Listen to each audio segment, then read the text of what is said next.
오늘 본문 이 창세기 22장은 아브라함의 삶을 한번 정리해주는 이런 일이 있은 뒤에 라는 말로 시작하고 있습니다. 우리 성경은 이런 일이라고 단수로 표현하고 있지만 성경 원문을 보면 이런 일들, 여러 가지 아브라함에서 있었던 일들을 이야기해 주면서 본문을 시작합니다. 아브라함이 어떤 일들을 겪었습니까? 아브라함이 부르심 받은 그때부터 12장부터 우리는 계속 아브라함의 삶을 따라오고 있습니다. 그가 믿음으로 잘한 일도 있었고 사실은 수치스럽고 부끄러운 일들도 있었습니다. 도망간 일도 있고 실수한 일도 있습니다. 성경에서 아브라함처럼 부름받은 때부터 그의 잘한 일, 잘못한 일, 다양한 일들을 겪다가 이제 그의 죽음까지 기록하고 그의 자녀들까지 기록되는 일은 흔치 않습니다. 아브라함, 다윗 정도입니다. 그래서 신약 성경은 그렇게 시작하죠. 아브라함과 다윗의 자손, 예수 그리스도의 계보다. 아브라함과 다윗은요, 우리의 어떤 모델입니다. 잘못한 걸 보면서 배우기도 하고 잘한 것을 보면서 배우기도 합니다. 그리고 여러분, 그 아브라함과 다윗, 예수님 다음에 우리입니다. 우리 모두는 그 뒤를 잇고 있습니다. 우리의 믿음의 여정이요, 잘한 것이든 잘못한 것이든 누군가의 모델이 될 것입니다. 자녀들의 모델이 될 것입니다. 다음 세대의 모델이 될 것입니다. 아, 저렇게 하면 저렇게 되겠구나. 혹 저렇게 하면 안 되겠구나. 이왕이면 우리가 저렇게 하면 안 되겠구나 보다는 저렇게 살 수도 있겠구나 하는 좋은 모델이 될 수 있으면 좋겠습니다. 아브라함의 큰 사건이 있다면 자녀입니다.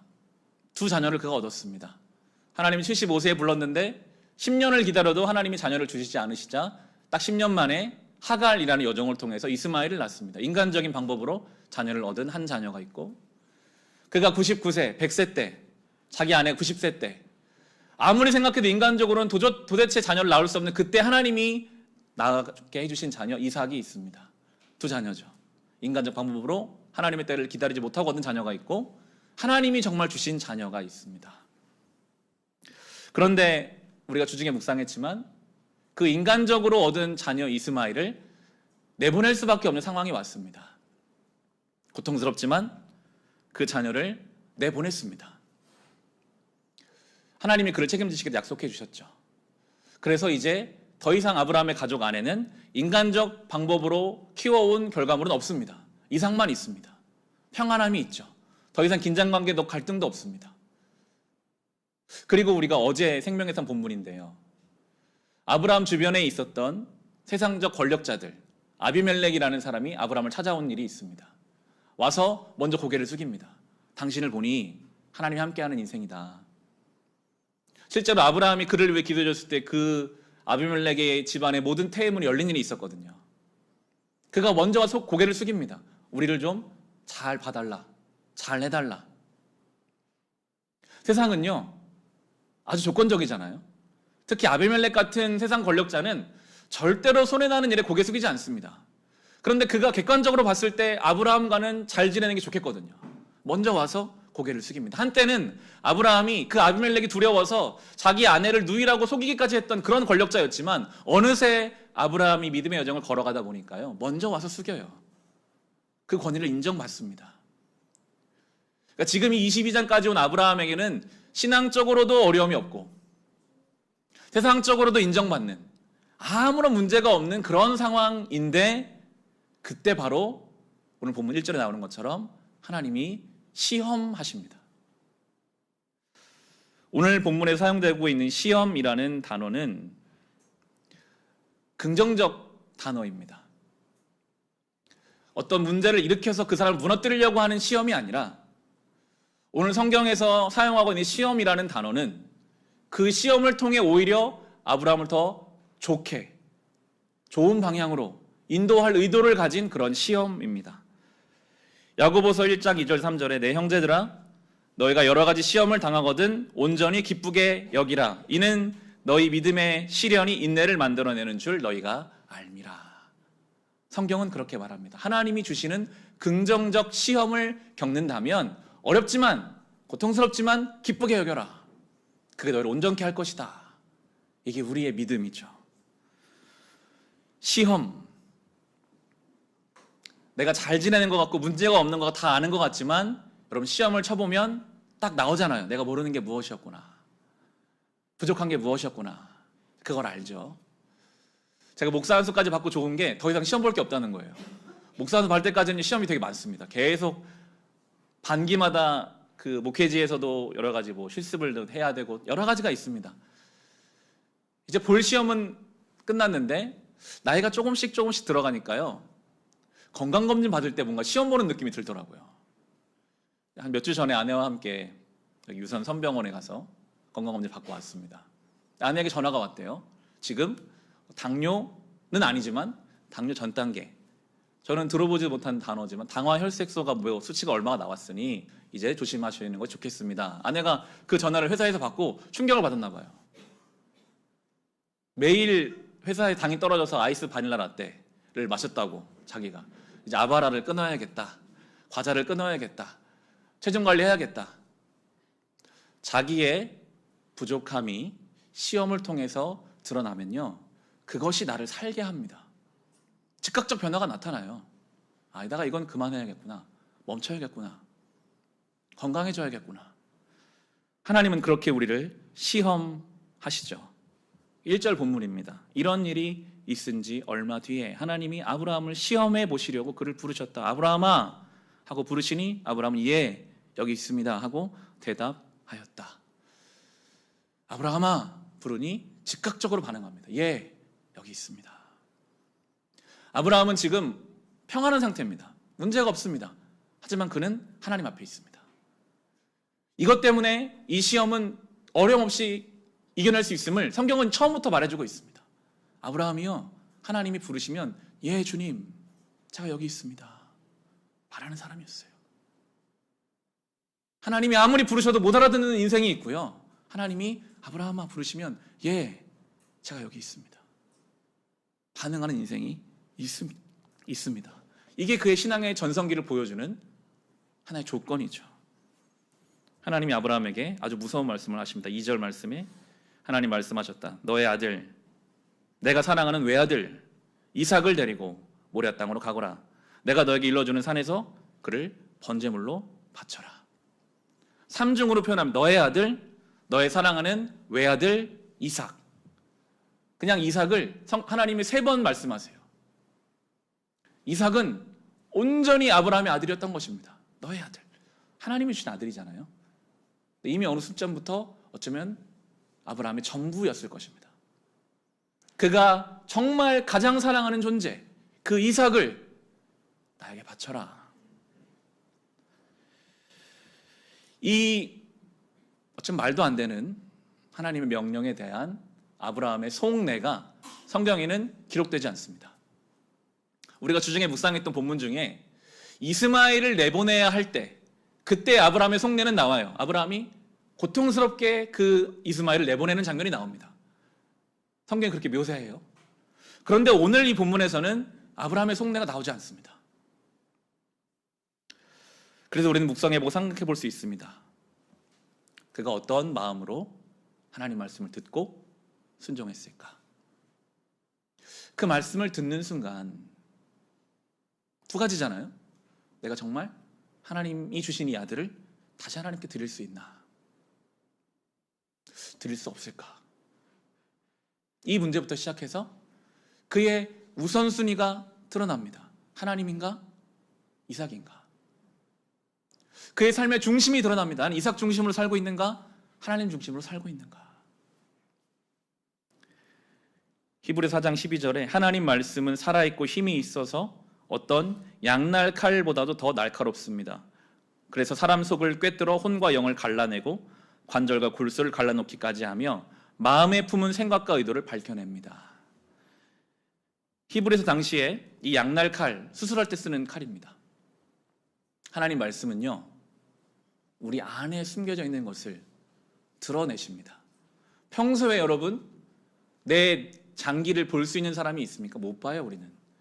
중요하지만 못 보고 삽니다. 그런데 하나님 말씀은 마치 수술을 집도하는 칼처럼 우리의 아브라함의 경우 나도 모르고 그냥 살았어요. 하나님도 사랑하고 이삭도 사랑하는 줄 알았는데 딱 그 말씀이 들어오니까요. 자기 우선순위가 보이잖아요. 내 삶의 중심이 보입니다. 내가 이삭 없이 살 수 있을까? 하나님 없이 살 수 있을까?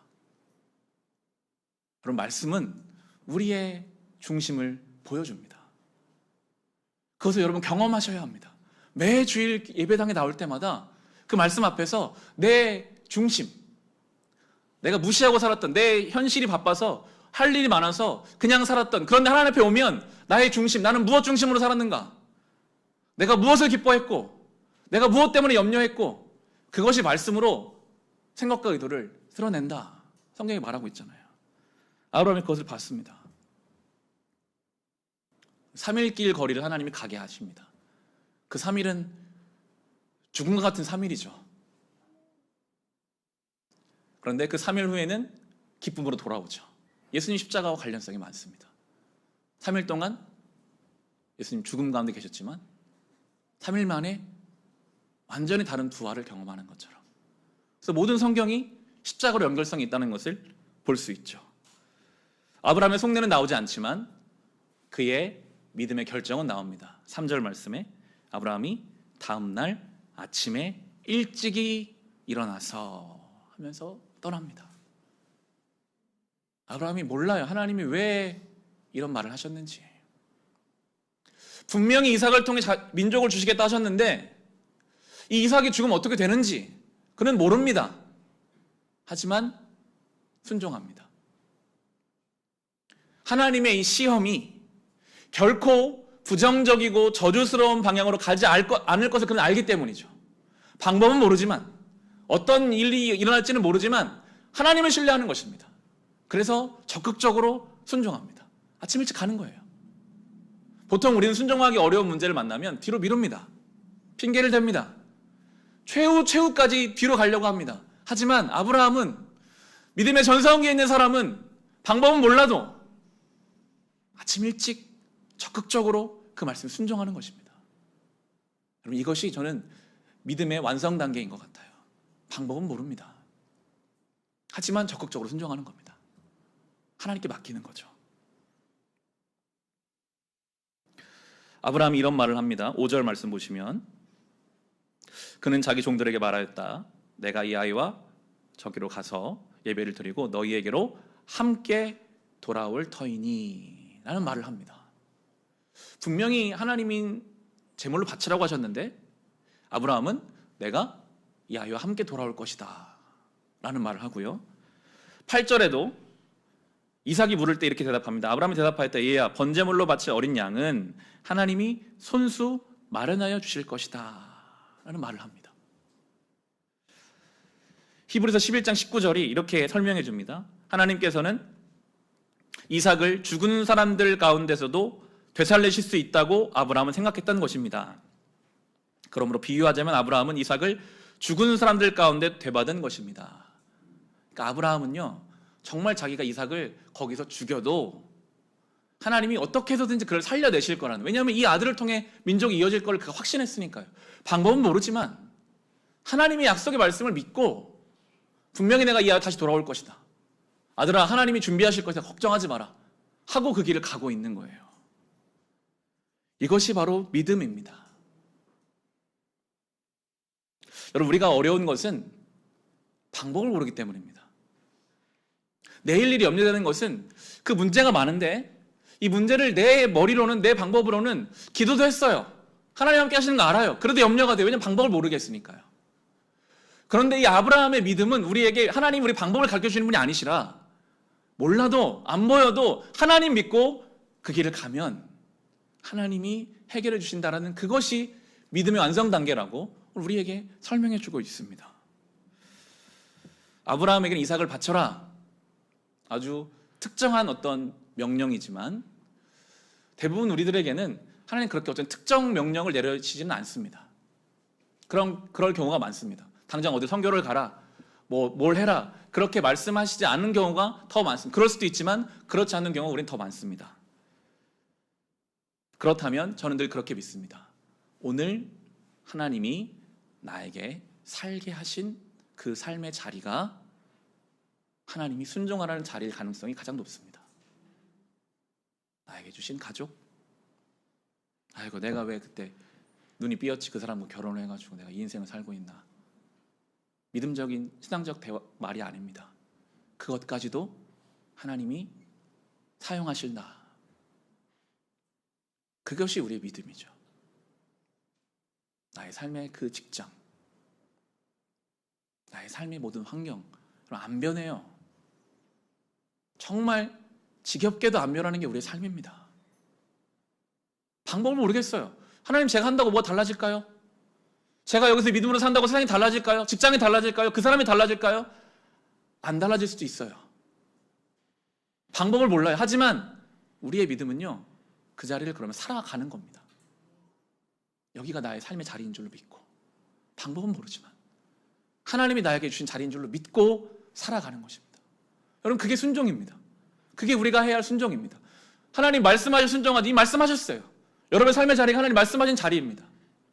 거기서 우리는 하루하루 하나님 의지해서 살아가는 것이죠. 이왕이면 여러분 적극적으로 살아가십시오. 미루지 마시고 새벽같이 일어나 그 길을 떠났던 아브라함처럼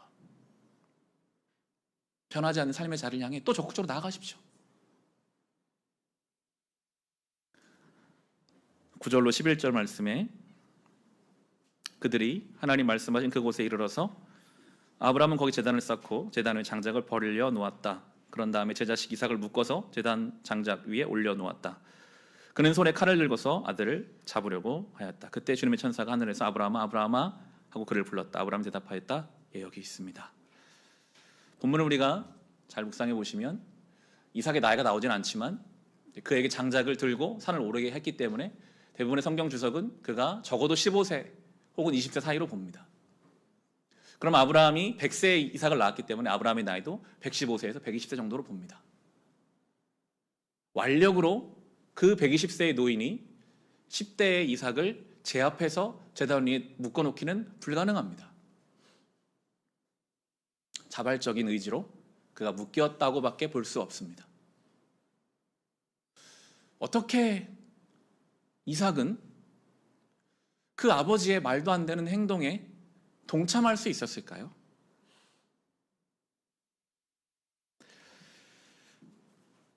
여기서 우리는 중요한 신앙의 전수됨을 봅니다. 15세에서 20세 우리의 자녀들이라고 봤을 때 여러분 완력으로 신앙생활하게 할 수 있습니까? 못합니다. 120세의 노인이 이삭을 제단에 묶을 수 없는 것처럼 이미 장성해버린 자녀들을 우리가 완력으로 교회에 데리고 나올 수 없습니다. 데리고 나올 수는 있겠죠. 근데 중요한 건 교회 나오는 게 아니잖아요. 그들이 세상 속에서 하나님의 가치로 살아가게 할 수 있는가? 그게 여러분 소리친다고 강요한다고 됩니까? 절대 안 됩니다. 그런데 어떻게 이삭은 자발적으로 함께 순종에 동참할 수 있었을까요?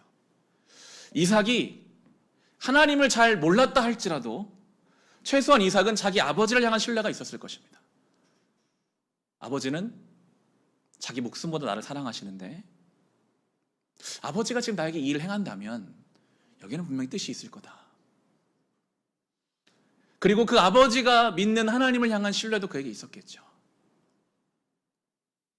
여러분, 완력으로 신앙생활하게 할 수 없습니다.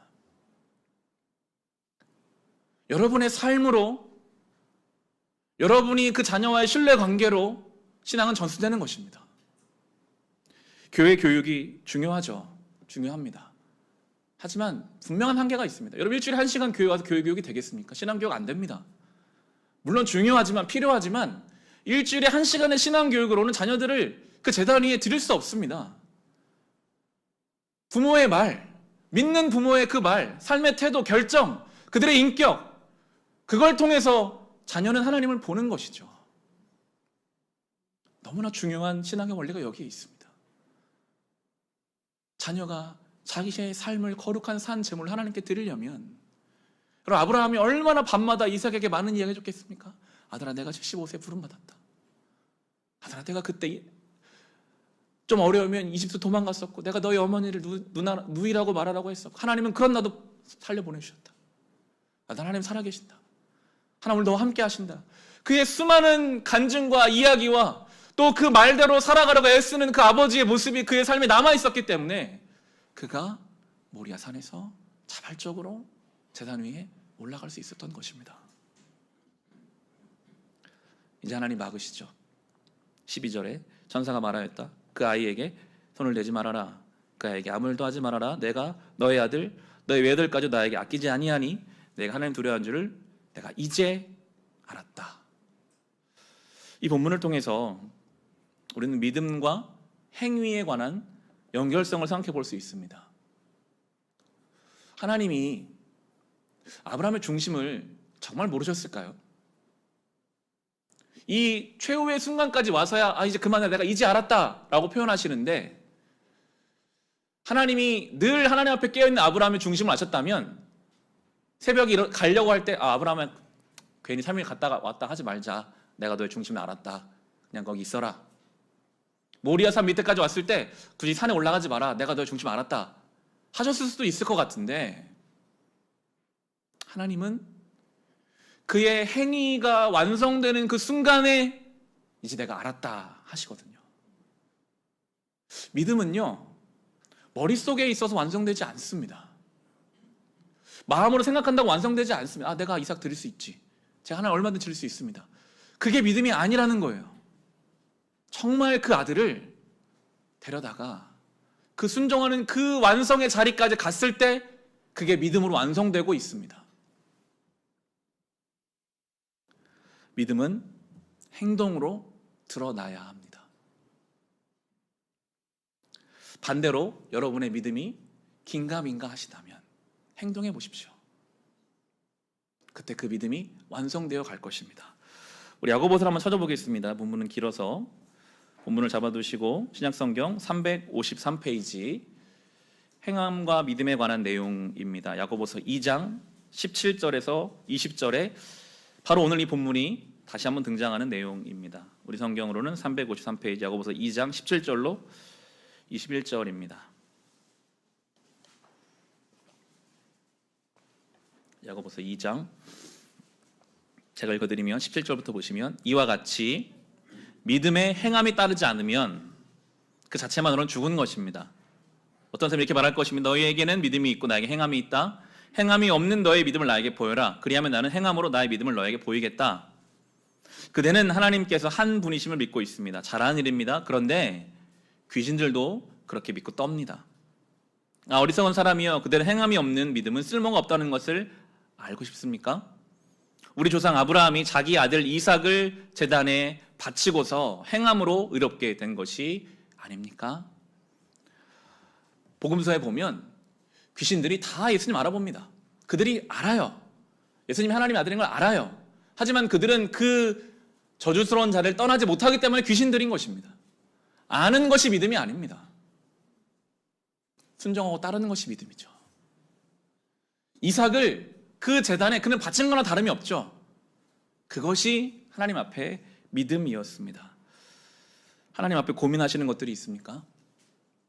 이삭을 바치라 하시는 것처럼 저와 여러분에게 지속적으로 요구하시는 어떤 순종의 행동들이 있을 수 있습니다. 내가 무시하고 있을 수 있고 미루고 있을 수 있는데 거기에 순종하는 것이 우리 믿음입니다.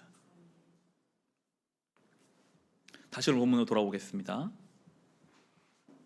이제 오늘 본문의 제목이죠. 여호와 이레가 나옵니다. 13절, 14절, 22장 창세기 20장 13, 14절에 아브라함이 고개를 들고 살펴보니 숯불 속에 순양 한 마리가 있는데 그 뿔이 숯불에 걸려 있었다. 가서 그 순양을 잡아다가 아들 대신에 그것으로 번제를 드렸다. 이런 일이 있었으므로 아브라함이 그곳 이름을 여호와 이레라고 하였다. 오늘날까지 사람들은 주님의 산에 준비될 것이다는 말을 한다. 그때 보니 이제 양 한 마리가 있고, 원래는 이삭이 죽었어야 할 그 제단에 하나님이 준비하신 마치 예수님과 같은 흠없는 어린 양이 대신 죽음으로 하나님의 예배를 받으십니다. 여호와 이레, 하나님은 이걸 준비하고 계셨던 거죠. 방법은 몰랐어요. 하나님이 왜 이렇게 하는지 몰랐어요. 하지만 하나님은요, 이미 아브라함을 부를 때부터 이삭을 바치라고 말씀하실 때부터 그가 3일 동안 모리아로 올 때 그 모든 순간 내내 이때를 준비하고 계셨습니다. 염려하는 시간도 있었겠죠. 의심되는 순간도 있었습니다. 하지만 하나님은 우리의 염려, 의심, 믿음 없음과 상관없이 하나님은 준비하고 계십니다. 거기에 가면 하나님 준비하셨구나. 합력하여 선을 이루시는구나. 하나님은 살아계시구나 하는 것을 보게 되는 것. 그게 바로 여호와 이레입니다. 믿음으로만 그 하나님의 여호와 이레의 준비하심을 경험할 수 있습니다. 믿음, 하나님의 그 선하신 준비하심을 경험하는 유일한 키가 믿음이라고 할 수 있는데, 그 믿음은 보장이 안 됩니다. 그러니까 세상적으로 보면 어떻게 믿어? 정말 그게 있어? 보장되지 않아서 믿음이죠. 확실하면 그건 그냥 이해죠. 확실하지 않고 눈에 보이지 않고 잡히지 않으니까 믿음으로 오라고 하시는 부분이 있습니다. 세상 사람들은 그래서 이 믿음을 비웃을 수 있습니다. 비과학적이다, 비논리적이다, 설명되지 않는다, 지금 같은 시대에 무슨 믿음이냐 말할 수 있습니다. 하지만 믿음으로 순종한 사람만 경험할 수 있는 여호와 이레, 하나님의 은혜가 있는데요, 우리가 주중에 묵상했던 21장 6절 7절 한번 보시면 사라의 독백입니다. 90세의 사라가 이삭을 낳고 품에 안았습니다. 자기가 품에 안아놓고도 이게 믿어지지가 않거든요. 야, 내가 아이를 낳다니. 내가 나이가 90세인데. 자기 독백을 지금 하고 있습니다. 21장 6, 7절에 사라가 혼자서 말하였다. 하나님이 나에게 웃음을 주셨구나. 나와 같은 늙은이가 아들을 낳았다고 하면 듣는 사람 나처럼 웃지 않을 수 없겠지. 그런 말을 계속하였다. 사라가 자식들의 젖을 물리게 될 것이라고 누가 아브라함의 말을 엄두를 내었으랴. 그러나 내가 지금 늙은 아브라함에게 아들을 낳아주지 않았는가. 사라가 혼자 말합니다. 내가 아들을 낳았다고 하면 다 웃을 거야. 불가능한 일이니까. 이 시대가 그렇잖아요. 우리가 뭐 새벽에 기도한다고 하면 하나님이 들어주셔. 사람들이 웃습니다. 그런 게 어딨어. 말도 안 되는 소리야. 차라리 그 시간에 뭘 다른 걸 해. 사라의 고백처럼 우리가 하나님 믿는다고 하면 세상은 웃습니다. 하지만 사라의 웃음은 다르죠. 그는 품 안에 자기의 믿음과 순종과 하나님의 놀라운 역사의 결과물을 안고 있습니다. 이 이삭은요, 그의 평생에 무엇과도 비교할 수 없고 바꿀 수 없는 가장 놀라운 선물입니다. 세상 사람들은 알지 못해요. 비웃습니다.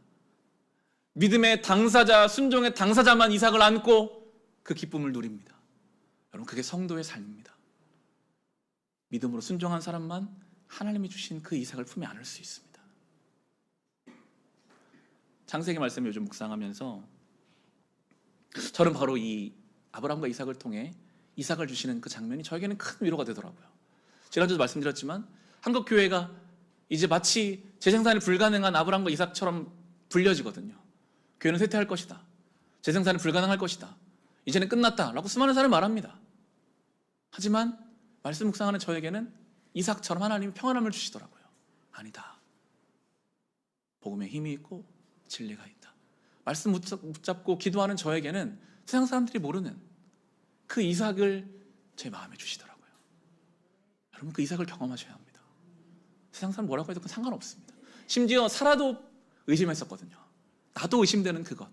그렇지만 그럼에도 불구하고 우리가 순종하려고 할 때, 믿음으로 살아가려고 할 때, 그때 경험할 수 있는 그 이삭이 있습니다. 말씀을 정리합니다. 오늘 이 모리아산은 역대하 3장 1절을 보면 솔로몬 성전이 지어지는 장소가 바로 이 모리아산입니다. 하나님은 이 모리아산에 성전을 지으십니다. 우리가 성전인데요, 우리가 참 성전 되려면 바로 이 모리아산의 믿음, 방법을 몰라도 하나님을 신뢰하고 새벽같이 일어나서 나의 삶의 우선순위를 발견하고 내가 하나님 중으로 살겠습니다 결단하고 고통스럽고 어려워도 하나님 앞에 순종하려고 할 때 하나님이 준비하시는 것을 경험하는 사람들의 삶이 그 모리아산의 성전으로 세워지는 거거든요. 그럼 때로 우리에게는 참 이 아브라함의 순종은 비현실적으로 느껴집니다. 내가 저렇게 할 수 있을까? 내가 이삭을 바칠 수 있을까? 근데 우리가 아브라함 봤잖아요. 아브라함이요, 원래 이런 사람 아니었거든요. 그는 정말 가벼운 사람이었습니다. 기근 오면 도망가고, 자기 살려고 자기 약속의 아내인 자기 아내를 누이라고 팔아서 자기 살려고 하고, 인간적 방법으로 이스마엘을 얻고, 그런 아브라함을 하나님은 마치 대장장이가 그 철을 달궈서 때려서 또 때려서 단단하게 만드시는 것처럼, 아브라함의 나이 75세에 부름받았지만 한 거의 근 50년이 지난 이 120살 돼야 그가 이제 좀 믿음을 가진 사람처럼 되어갔습니다. 하나님 만들어 가시는 과정이 있거든요. 제가 좋아하는 박영선 목사님이 젊은 목회자를 데려놓고 하신 말씀이 늘 저에게는 위로가 됩니다. 한 60살은 돼야 목사다워질 거니까 너무 걱정하지 말고 열심히 살아가세요. 그 말이 저에게는 30, 40대들이 다 있었던 그 자리는 큰 위로가 됐습니다. 산술적 나이 60살을 말하는 것이 아니죠. 그 기간 동안 실패하고,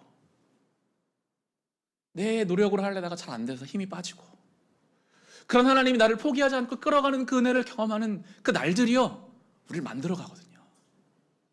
그러면 어느 순간부터는 하나님 앞에 서 있게 됩니다. 아브라함을 부르시면 예 여기 있습니다 하는 그것이 돼요. 그게 가장 중요한 걸 알거든요. 방법은 모르지만 아침 일찍 떠날 수 있어요. 그게 방법이거든요. 그게 믿음이거든요. 믿음으로 살면 하나님이 내 품에 이삭을 안겨주시고, 세상 사람들은 모르는, 순종하는 사람만 알 수 있는 그 놀라운 기쁨 우리 속에 있거든요. 그걸 시간 속에서 하나님 우리에게 담아가십니다. 여러분 지금 잘 못해도 괜찮습니다. 120세 그 아브라함은 그 정도 돼야 그때 얻었습니다. 산술적 나이가 아니라 수많은 실패, 기다림, 우리의 그 과정 속에서 하나님은 여호와 이레 우리를 준비하고 계실 것입니다. 그 주님을 경험하는 우리 될 수 있기를 주의 이름으로 축원합니다.